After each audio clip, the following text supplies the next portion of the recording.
Hi. The counselor that I interviewed is Jill Locklear. She is an LPC. She works in private practice in the Atlanta, Georgia area.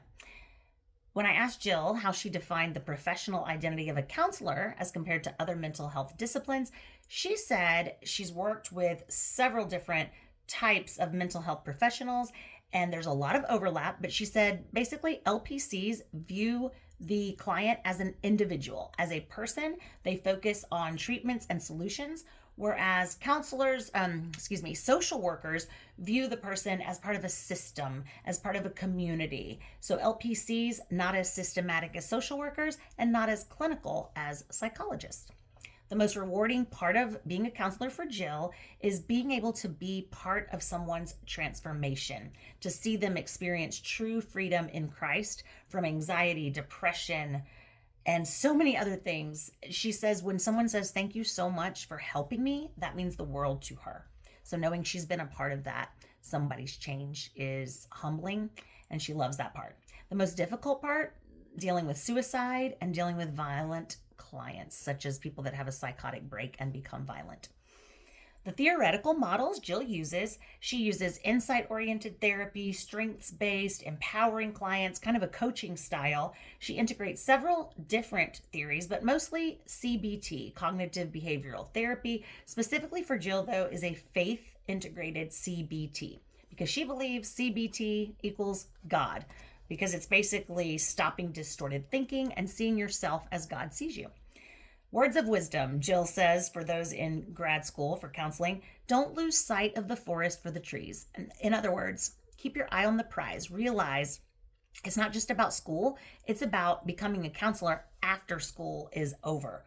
So she said, stay anchored in the Lord and realize school, it's a means to an end. Keep your eye on the prize. Course reflections for me, I've learned so many things. How do I see myself contributing to the growth of the counseling field? I had to pick just one thing, so I will say nature-based counseling, really appealing to me. I read a fascinating article by Lewis et al. They state experiencing awe in natural settings has positive effects on overall well-being. I love this. I have been a huge proponent of being outside, being in nature, as far as the benefits of my own mood, of lifting the mood. And so to know that it's true, it's not just me, it's true that nature is healing. I've always known it, but to know that it's scientifically proven, really encouraging, really fascinating. So I'd love to learn more about this area, to research, to advocate for more nature-based counseling, and advocate in the area of climate change specifically and its impact on mental health.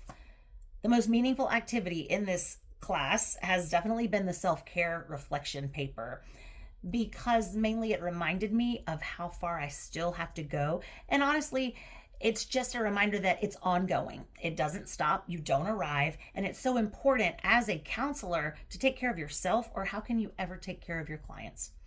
And how am I personally different as a result of this course? A major way I'm different is when I first started, I wondered, how can I work with clients who may be totally different from me as far as values go? And over the course of the class, of wrestling through it, praying through it, I realized, how can I not? Because I realized I may be the only Jesus that these people see.